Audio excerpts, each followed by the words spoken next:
Hey guys, Josh from Greenscope Properties again here. Just wanted to do a quick video on circuit breakers, which you all have in your apartments. This is a common question I get asked is, how to turn circuit breakers back on. The location, so everybody's got a box like this, either in their apartment or outside their apartment, and it's full of little breakers just like this. And these are, back in the day it used to be fuses, now it's breakers. The purpose of these, each one represents an individual circuit that will have a number of outlets on it, and the purpose of the breakers is, if somebody overloads a circuit, so too many things on it, too much power being drawn, this will trip the breaker and shut the power off before wiring and stuff overheats, it causes fires, or in the case of water or something like that, somebody gets electrocuted. This, it in a split second, less than a second, it turns the power off so that nothing bad can happen. That's how this works. So what's most often going to happen is you're in your kitchen and you plug in too many appliances. You got the toaster going and the coffee maker and the microwave all at once, and that's too much for that circuit, and it's going to flip the breaker off. So when that happens, the breaker, we'll just choose this one here, is gonna trip by itself. So you'll come down to your breaker box and go, oh, what's going on? Oh, this one's tripped. Now, the problem is, this one, I turned it off, so it's all the way off. Normally what's going to happen is it's going to be somewhere in between. It may look almost like it's on. So, but the difference will be, see, if I push this one that's on, there's no play there.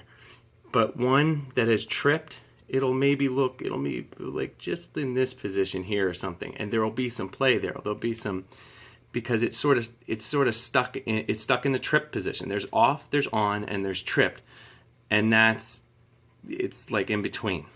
So there's supposed to be, some of these breakers have these little red, there's like a window here. These don't have them, but it has a little window with a red indicator that's supposed to show when it's tripped, and they sort of work. Usually it's kind of off and you still can't tell. So what you're gonna have to do is just come down and like push against all the breakers and say, oh, are any of these, am I getting any play here? They're supposed to be all labeled and stuff too, but usually the labels are out of date. So so you go and you find whichever one that is, and then when you find the one that's tripped, you gotta turn it off. Turn it all the way off, because remember, it's in the middle now. Turn it all the way off, and then flip it back on. Okay? So turn it all the way off, and then back on. And if you can't figure out which one it is, well, just start turning them all off and turning them back on. That's one way to do it. Just make sure you don't, your computer is not in the middle of some important paper and you don't have it saved and you turn it off, be smart about it. But so that's how you do that.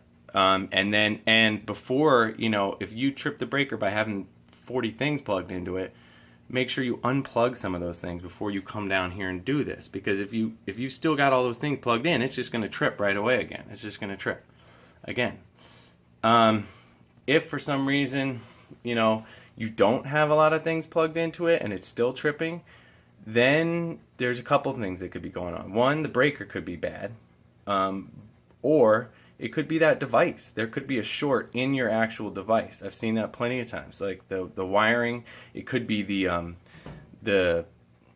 outlet, the power strip that you have plugged into it could be bad. The device itself, your coffee maker could have a short in it, So you got to do a little detective work if you don't have too many items plugged in, or too many powerful items plugged in, like things like blow dryers take a ton of juice. A blow dryer by itself sometimes times can trip things, or with one other thing. Microwaves take a ton of juice. Things like usually kitchen appliances take a lot. So you may have to do a little detective work to figure it out. But that's the basics. And there's always a main breaker here too. And this will shut off the power for the whole box. So mostly you're not going to need that, but that's what that's for. All right, well, hopefully this has been informative, and just remember that the locations for all the breakers for all the apartments are up on the website. So if you need to know where your breaker box is, you can find it on the website. So, all right, thanks for watching.